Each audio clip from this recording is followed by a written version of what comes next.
Ruiz handling riding time right now. You know, from 141 on, it's just felt, ever since that Josh Saunders victory, that Cornell needed to light a fire at 141, and they got it, and they have just not looked back. They've been dominant ever since. Yeah, absolutely. Momentum play from the team aspect. It's nice to have, you know, somebody like Diego Sotelo to start things off early for you. But when that lead slowly evaporates and then all of a sudden you're down by a score of 22-3, it feels like a long time ago that you had that positive momentum. Ruiz trying to pull Bottiglieri, doing his best to keep his shoulder blades up.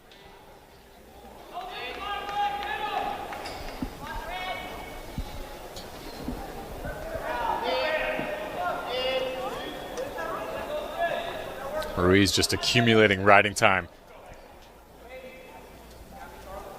Two-time New Jersey state champion. 14 in the 174.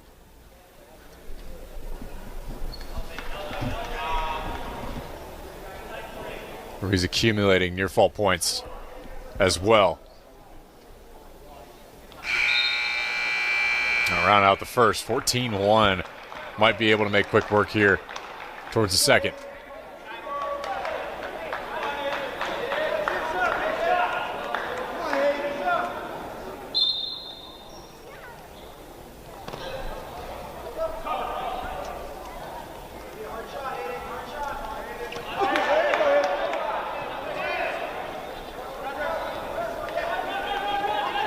Ruiz grappling for just one more point. Two, rather. Bottiglieri trying to get back in this.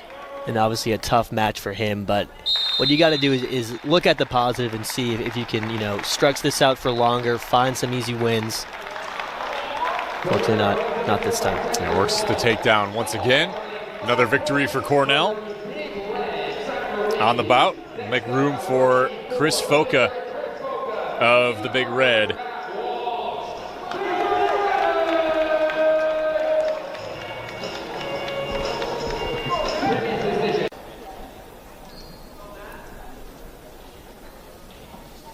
Foca 3-0 this season, number 8 in the 184 weight class. Last year qualified for the NCAAs, 3-2. Moved up from 174 to 184 a season ago.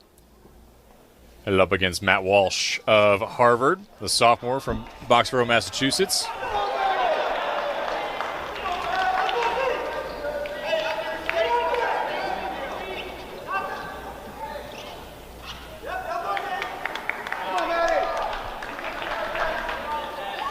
Good bout in the first minute here, Ben.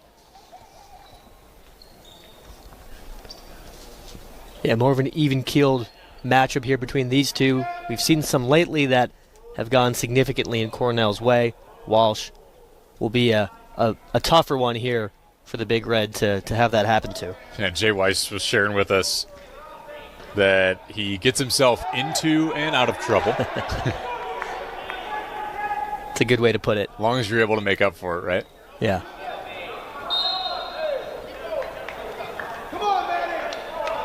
Well, neutrally reset.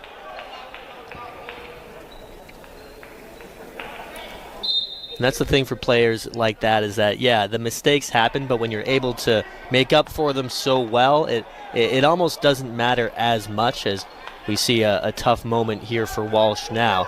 Let's see if he can escape it. Walsh is balancing on his head to try to regain control.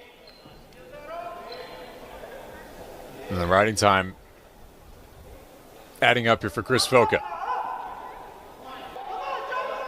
Get to the second period.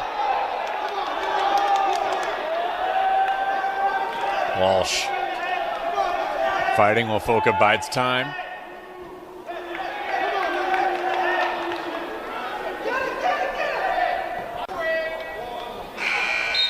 And round out the first period. Impressive by Foca just getting that to 133 there in the first period.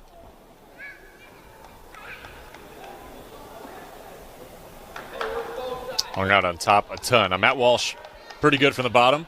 By the way, he's an EMT outside of his wrestling. I don't know how these kids have the time to do all these things. Very impressive kid.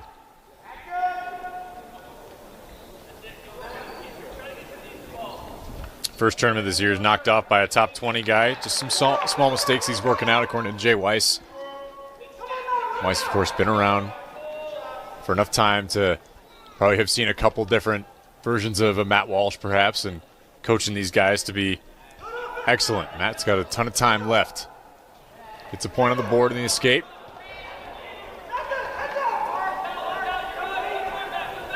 Foca holding down as Walsh tries to grip the arm. He'll be back on top. And Foca's a tough player to escape from, as we've seen here already. Walsh is excellent at doing just that, but Foca knows it. You know, he's prepared for this. He's studied, and he's shown it here today. 10-1 in the second. Perhaps would love to end early. Foca working some technical work here.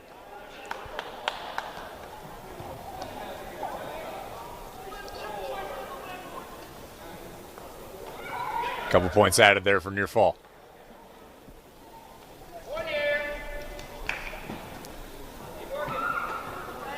Four for the two different periods of 2 seconds there.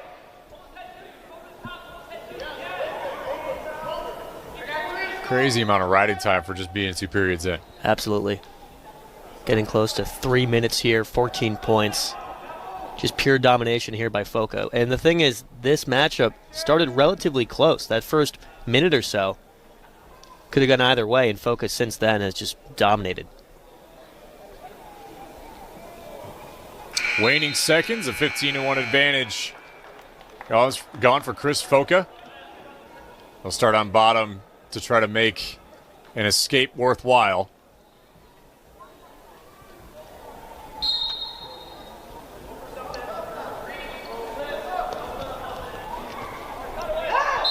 Trying to earn the tech fall. And he does. 3 minutes and 1 second. Heavier weight classes here for the Big Red have just been so impressive now. Back-to-back, double-digit wins. Just been dominating.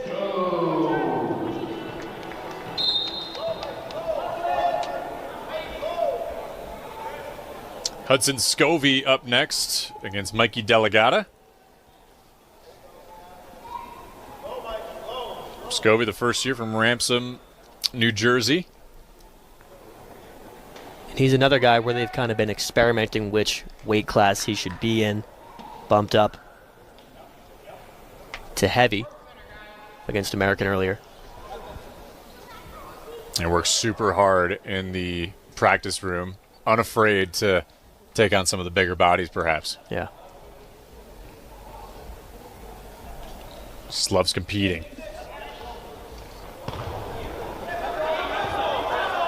And even with the added weight, perhaps, Jay Weiss says he's not going to be afraid to move up. He just adds skills, and when I recruited him, that was what stuck out the most. And I'd say one factor there, the fact that, you know, he had a dad that wrestled in college and he had 4 uncles that were All-Americans in college. I'm sure he was probably used to wrestling people that maybe were a bit heavier than him, or at least heavier than he was accustomed to.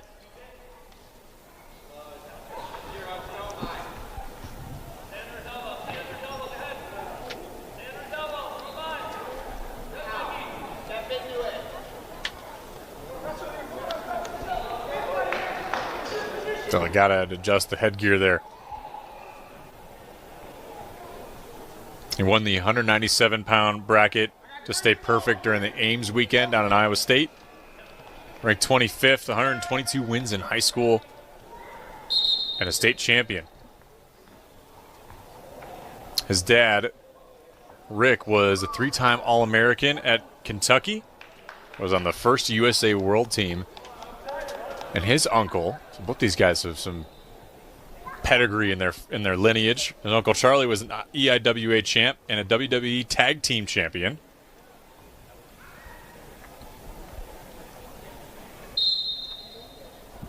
Obviously, is Scovey in an uncomfortable position. But Scovey is reliable on bottom.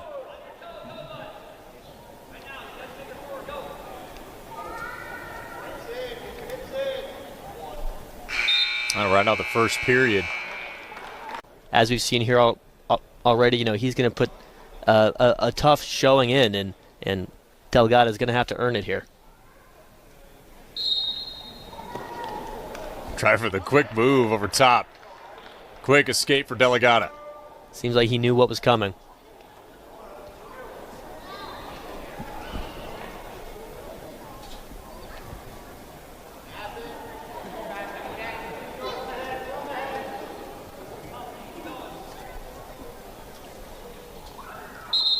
Dominance from the Big Red from start to near finish here at Malkin.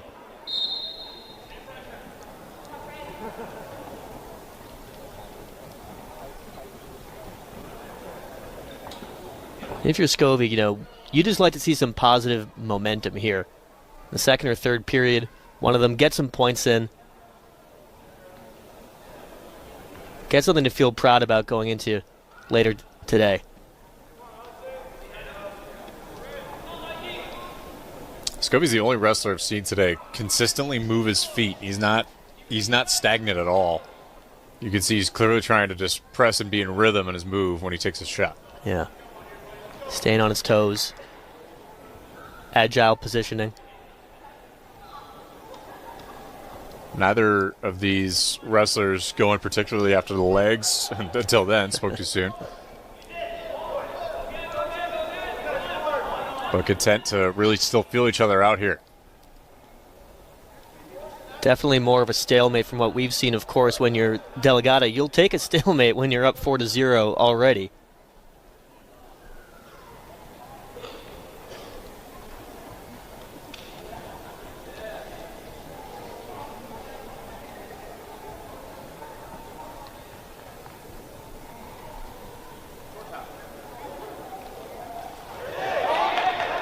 Good move by Scovey to go underneath. Couldn't quite get the grip on the knee there of Delgado. On a waning seconds here in the second. Both of them comfortable letting that ride out until the third period. 5 minutes gone. Restart.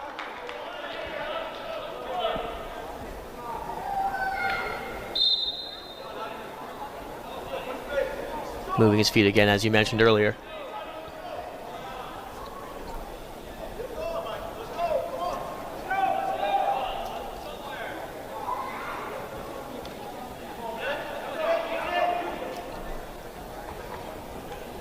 Jay Weiss talked with Cornell's loaded roster. Perhaps unlikely.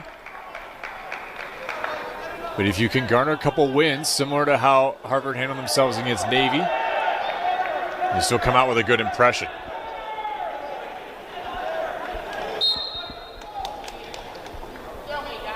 And that's the thing about having that Ivy League tournament later on in the season is that, hey, you've seen them once. You might have a chance to maybe use what you've learned in that first matchup in the second time that you meet, maybe have a different outcome.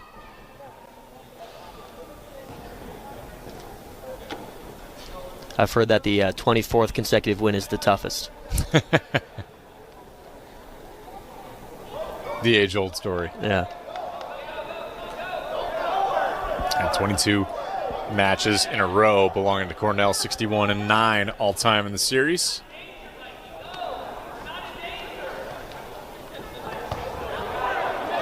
Scovey has got a handle on the left ankle there of Delgado. Still hanging neutral according to Titus Gobble. Getting a bit more aggressive. Doesn't want to have a shutout on his record here today. We're good for the leg. This is all Scovey here.